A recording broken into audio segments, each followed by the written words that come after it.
देखो तो हमारे पास नेक्स्ट है हमारे पास फ्रैंकल डिफेक्ट। अब फ्रैंकल डिफेक्ट जो है इंटरस्टिशियल जैसा है, लेकिन इसमें क्या होगा कि हमारे पास आयंस प्रॉब्लम क्रिएट करेंगे और वो देखो बीच में आके खड़ा हो गया, ये वाला पॉजिटिव वाला यहां बीच में आके खड़ा हो गया, तो ये प्रॉब्लम क्रिएट करते हैं। तो हमारे पास ये कुछ इस तरह से है कि अगर हमारे पास पूरा क्रिस्टल अच्छा है लेकिन कुछ आयंस जो है अपनी पोजीशन छोड़ के ये बीच में जाके खड़ा हो गया, ये बीच में, ये देखो, तो ये बीच में कहीं जाके खड़े हो जाते हैं, छोड़ के नहीं जाते एटम जो आयंस जो है। जैसे मैंने शॉर्ट की में बताया, शॉर्ट की में तो वो क्रिस्टल को छोड़कर चले जा चुके हैं, वहां पे वैकेंसी है, खाली है, यहां वैकेंसी बन रही है लेकिन वो वहीं पे है आयंस। तो हमारे पास इसमें एक बहुत मेन चीज है, इसमें डेंसिटी चेंज नहीं होती है क्रिस्टल की। डेंसिटी का मतलब कि भाई जो बंदा अंदर था वो अंदर ही है लेकिन अपनी जगह से अलग है। जैसे मैं बच्चों की बात करूं, उस क्लास में एक बच्चे बैठे हैं 60, अपनी पोजीशन बदल के कहीं और चला गया एक बच्चा, लेकिन बच्चे तो 60 ही है ना कमरे में, तो डेंसिटी चेंज नहीं हुई। लेकिन अगर बच्चा रूम छोड़ के चला जाए, शॉर्ट की, ठीक है, शॉर्ट की है तो भाई वो छोड़ के चला गया, छोटा चेतन था कोई बदमाश, वो छोड़ के चला गया क्लासरूम की बाहर, मैं नहीं यहाँ बैठूंगा, तो वो शॉर्ट की। तो हमारे पास इस तरह से, तो वो छोटा चेतन जो है ना, वो कहते छोटा डॉन वो छोड़ के चला गया तो वैकेंसी बना गया। शॉर्ट की को आप छोटा डॉन या छोटा चेतन इस तरह से याद रख सकते हो। लेकिन यहाँ पे क्या है, फ्रैंकल, तो बड़े फ्रैंक है लोग, लोग बड़े फ्रैंक है, इधर उधर जा सकते हैं लेकिन रहते क्लास के अंदर है। तो फ्रैंकल डिफेक्ट को आप इस तरह से समझ सकते हैं। तो Frenkel defect is a type of point defect in crystalline solid named after its discover Yakov Frenkel. तो इनका भाई साहब का नाम है। द डिफेक्ट forms when an atom or smaller ion, usually cation, leave its place in the lattice, creating a vacancy and become interstitial by lodging in a nearby location। तो कहीं वहां पे छोड़ के चले गए, वहां पे वैकेंसी बना गए, लेकिन है वो अंदर ही क्रिस्टल के, छोड़ के कहीं और नहीं गए। तो इसको प्लीज हम ना थोड़ा सा इसमें दोनों में डिफरेंस लिख लेंगे और ये डिफरेंस कई बार हमें काम आ जाता है। ओके, यहां पे देखो ये वैकेंसी बनी हुई ना, तो आयन छोड़ के चला गया, यहां क्या, आयन यहां से उठ के यहां आ गया, तो दोनों में डिफरेंस है शॉर्ट की और फ्रैंकल में। तो शॉर्ट की क्या है फॉर्म, इसको पूरा लिख लें प्लीज, इसके स्क्रीनशॉट आप ले सकते हो, और ऐप में वो अलाउड नहीं है, तो आप पॉज करके वो आप लिख सकते हो। Forms when oppositely charged ions leave their lattice sites creating vacancy. तो हमारा ऑपोजिटली चार्ज आयन चले गए तो यहाँ पे वैकेंसी बना गए। Smaller ions is displaced from its lattice position to interstitial site, तो यहाँ से यहाँ चले गए। These vacancies are formed in stoichiometry units to maintain the overall neutral। तो यहाँ पे न्यूट्रल बनाने के लिए है। Creates a vacancy defects at its original site and the interstitial defect at its new location। तो ये हमें पता है, अपनी नई जगह पे चले जाते हैं, वैकेंसी डिफेक्ट आ जाता है। Density of a solid crystal is less than normal। तो पहले से डेंसिटी कम हो जाएगी। Does not change the density, यहाँ डेंसिटी चेंज नहीं होती है। Occurs only when there is small difference in the size between cation and anion. तो यहाँ पे स्मॉल डिफरेंस हो आयन और कैटायन का, तब हमारे पास होता है। लेकिन यहाँ पे डिफरेंस बहुत ज्यादा हो कि कैटायन और आयन आपस में साइज बहुत ज्यादा चेंज है, दोनों का अलग अलग है। ओके, नेक्स्ट देखिए हमारे पास, इसमें भी आपको बड़ा आराम से पता लग जाएगा सब कुछ। ये देखो इंटरस्टिशियल, मैंने पूरा निचोड़ बीच में डाल दिया। एक इंटरस्टिशियल एटम ये है जो पहले डिफेक्ट था। सब्स्टिट्यूशनल देखो ये सब्स्टिट्यूट करा हुआ है। वैकेंसी डिफेक्ट ये देखो वैकेंसी बनी हुई है। फ्रैंकल पेयर क्या है, यहां से उठ के यहां आ गया तो फ्रैंकल है, ठीक है। सब्स्टिट्यूशनल स्मॉलर एटम क्या है, सब्स्टिट्यूट कर दिया, यहां लगाया, यहां बड़ा एटम लगा दिया, यहां छोटा लगा दिया, सब्स्टिट्यूशन। तो ये सारा कुछ एक जगह पे हमारे पास आ जाएगा। तो पॉइंट डिफेक्ट आप फिर से एक बार देख सकते हैं, यहां वैकेंसी है, यहां पे बीच में कहीं पे आ गया, तो ये क्या इंटरस्टिशियल आ गया, सेल्फ इंटरस्टिशियल उसी तरह का है, ये अलग कलर का इसलिए इसने दिखा दिया। सब्स्टिट्यूशनल क्या है, यहां सब्स्टिट्यूट है, और यहां पे क्या है फ्रैंकल डिफेक्ट है, यहां से उठ के यहां पे आ गया। अब नेक्स्ट देखते हैं, तो हमारे पास क्या है, पॉइंट डिफेक्ट तो हमने सारे देख लिए। अब है लाइन डिफेक्ट।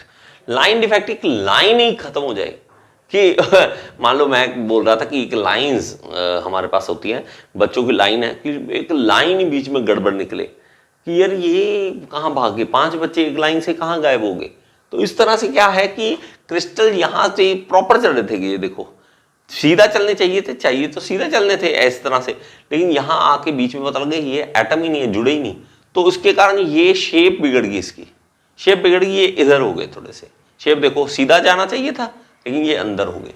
इस तरह के डिफेक्ट को हम एज डिसलोकेशन बोल देते हैं। ये देखो इस तरह से भी आप यहां से भी समझ सकते हैं, ये भी हमारे पास क्या है कि हमारे पास लाइन डिफेक्ट में आता है, लाइन डिफेक्ट, ये भी लाइन डिफेक्ट है, यहां लाइन है ही नहीं है, ये देखो लाइन नहीं है, लाइन डिफेक्ट में आ जाता है। Okay, and edge dislocation is a defect where an extra half plane of atoms is introduced midway through the crystal, distorting nearby planes of the atom। तो डिस्ट्रॉय कर दिया, खराब कर दिया, तो भाई दिक्कत आएगी। ठीक है, नेक्स्ट है स्क्रू डिस्लोकेशन। ये लाइन डिफेक्ट में ही आएगा, लेकिन इसमें थोड़ा सा शेप का चेंज होगा, जैसे उसमें पूरी लाइन गायब होगी, इसमें स्क्रू की तरह इस तरह घूम जाएगा। ठीक है, ये पहले देख लीजिए इस तरह से, ये इस तरह से घूमेगा और ये सरफेस जो है वो पूरा नहीं मिस, यहां से थोड़ा सा मिस है और ये इंक्लाइंड हो गया, सरफेस इंक्लाइंड हो गया।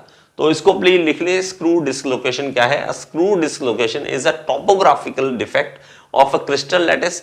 If one moves around the dislocation, the lattice plane shift by one layer like a spiral staircase. अब ये रहने दो, ऊपर से वाला पढ़ लो, क्योंकि अभी मैंने ये बर्जर वेक्टर के बारे में नहीं बताया आपको।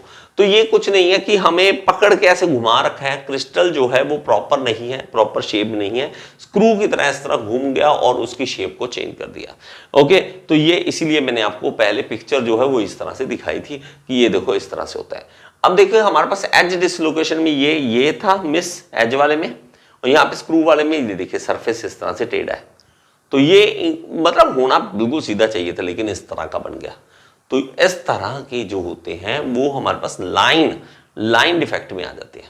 ओके, ये भी आप देख सकते हैं एज डिसलोकेशन और स्क्रू डिसलोकेशन में क्या डिफरेंस है। ओके, अब मेन बात एक मैं आपको बीच में थोड़ा सा बताना चाहता हूं, इससे फायदा क्या होगा। मैं कई स्टूडेंट को ये होता है कि इससे फायदा भी होता है डिफेक्ट्स का। ये देखो, crystal imperfection broadly classified as 0D मतलब पॉइंट डिफेक्ट का फायदा देखो। Vacancy plays a important role during diffusional processes. Diffuse होना चाहिए, दो चीजों को डिफ्यूज करते हैं, जब दो चीजें आपस में कॉम्बिनेशन करते हैं तब पॉइंट डिफेक्ट बहुत ज्यादा फायदा देता है। जैसे मैंने आपको बोला डोपिंग ऑफ सेमीकंडक्टर, तो वहां बहुत ज्यादा हमें फायदा देगा। ओके, इंटरस्टिशियल कैसे देगा? Most of the alloying elements occupies the interstitial site which provides specific properties to the metals and alloys. Steel की एग्जांपल ले लो भाई, जब हम स्टील बनाते हैं ना तो आयरन ही आयरन है, कार्बन बीच में जाके बैठ जाता है। मैंने बोला कि दो एटम के बीच में इंटरस्टिशियल होता है, तो कार्बन जाएगा और जाके बीच में बैठ जाएगा, इंटरस्टिशियल जगह पे जाके बैठ जाएगा। फायदा मिल गया, हमने स्टील बना लिया। नहीं तो अगर इस तरह का पता ना होता तो हम कहां से बनाते, तो कार्बन कहां पे जाके बैठता, हमें पता था, लग गया कि हाँ इंटरस्टिशियल जगह होती है, तो इस जहां पे जाके बैठ सकता है। कहां कहां बैठेगा हम बिठा देंगे और हमें फायदा मिल जाएगा। ठीक है, तो ये डिफेक्ट का भी फायदा उठा रहे हैं। 1D लाइन डिफेक्ट में कैसे होगा? Dislocation plays a major role in plastic deformation. Plastic deformation जैसे हमने लेंथ बढ़ानी है तो उसमें 1D जो हमारे पास लाइन डिफेक्ट है वो काम देगा। Okay, 2D defect surface defect किस तरह से काम देगा? Grain boundaries controlling the grain size will helping the in achieving required tensile strength. अच्छी टेंसाइल स्ट्रेंथ चाहिए, जब हम टेंसाइल स्ट्रेंथ अच्छी लेना चाहते हैं, ग्रेन्स के साथ खेलते हैं हम। तो मैंने अभी ये सरफेस डिफेक्ट वाला करवाना है आपको, तब आपको ज्यादा समझ आएगा। जब हम ग्रेन्स के साथ कहते हैं, बड़े ग्रेन्स को छोटे में बदल दिया हमने, स्ट्रेंथ उसकी चेंज कर ली, छोटे को बड़े में बदल दिया, ग्रेन्स बदल दिए, उसके ग्रेन्स बदल देते हैं, तो उसको फायदा लेके हम उसकी tensile strength, hardenability, creep strength, ये सब कुछ चेंज कर लेते भाई, ये मजा लेते हैं। देखो, तो ये हमारे पास था 3D। अब ये 3D वाला जो है मैं आपको पहले बताता हूँ, हमारे सिलेबस में नहीं है। डिप्लोमा का ये मैं जो करवा रहा हूँ सिलेबस मटेरियल साइंस का, उसमें हमारे पास 3D नहीं है, तो मैं ज़्यादा इस पे जोर नहीं दूंगा। ठीक है, आप पढ़ सकते हैं 3D वॉल्यूम डिफेक्ट अगर है तो ये है precipitates provides strengthening and are important in precipitation, strengthening alloy and hardenable alloys. तो इसमें आप देख सकते हैं कि इसमें फायदा देते हैं तो ये, लेकिन मैं ज्यादा इस पे बहुत ज्यादा जोर नहीं लगाऊंगा क्योंकि हमारे पास नहीं है। तो हमने 3 करने हैं, ये नहीं करना है। सरफेस डिफेक्ट देख लीजिए, ग्रेन बाउंड्री और ट्विन बाउंड्री। अब ये आ गया सरफेस वाला।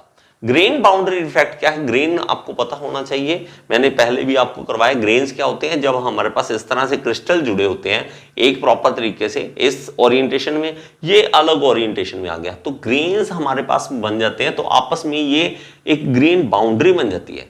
ये एक तरह से हमारे पास क्या आता है? डिफेक्ट की तरह आ जाता है, ग्रेन डिफेक्ट की तरह आ जाता है कि इसी से तो टूटती हैं चीजें, कि हम जोड़ लगाते हो तो ग्रेन्स के साथ, ग्रेन बाउंड्रीज के साथ वो टूट जाता है। What is grain boundary defect? A grain boundary defect is a planar defect that occurs where two such crystals meet.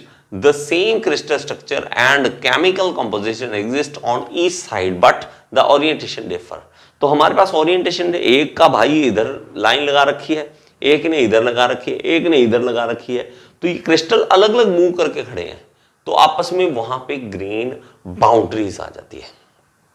बात समझ आई? ठीक है। इसी तरह हमें समझना होगा ग्रेन बाउंड्री को कि ये देखो, इवन ना यार, हम बात करें कुछ मोहल्ले की बात करें, एक मोहल्ला कहेगा कि हम तो ये चाहते हैं हमारे मोहल्ले में ये हो, दूसरा मोहल्ला कहता ना ना ये तो गलत बात है, इस तरह का नहीं, ये चीज इस तरह की होनी चाहिए। एक मोहल्ला कहता है हमारे वाईफाई टावर लगना चाहिए, दूसरा मोहल्ला कहता है वाईफाई टावर नहीं लगना चाहिए। आपस में हो गया क्लैश, लड़ पड़े आपस में। ठीक है, कभी धर्म के नाम पे, जात के नाम पे, कभी किसी मुद्दे के नाम पे लड़ पड़ते हैं लोग, लड़ पड़ते हैं। वो एक तरह से क्या है, अपना मुंह इधर रखा हुआ उन्होंने इधर रखा हुआ है, तो आपस में ग्रेन बाउंड्री है, वहां पे लड़ पड़ते हैं वो कि आजा भाई तू भी आजा। तो ग्रेन्स अपना इधर मुंह करे हुए हैं, वो ग्रेन्स उधर मुंह करे हुए हैं, यहां बीच में ग्रेन बाउंड्री बन जाती है उनकी। ओके, वो डिफेक्ट की तरह काम करती है। ओके, नेक्स्ट है हमारे पास देखिए ट्विन बाउंड्री। ट्विन बाउंड्री भी कुछ इसी तरह का ही है। Twin boundary are type of planar surface defect. The atomic arrangement on one side of the twin boundary is mirror reflection of the arrangement on the other side. तो हमारे पास इस तरह से बनेगा कि ऐसे लगेगा जैसे ये इस तरह से जा रहे हैं, इसका ऑपोजिट इधर बन जाएगा, इसका मिरर इमेज इधर साइड बन जाएगा। तो इसको हम क्या कह देंगे हमारे पास कि ये ट्विन बाउंड्री डिफेक्ट है, ट्विन बाउंड्री डिफेक्ट है। आई होप ये चीज समझ आ गई होगी आपको।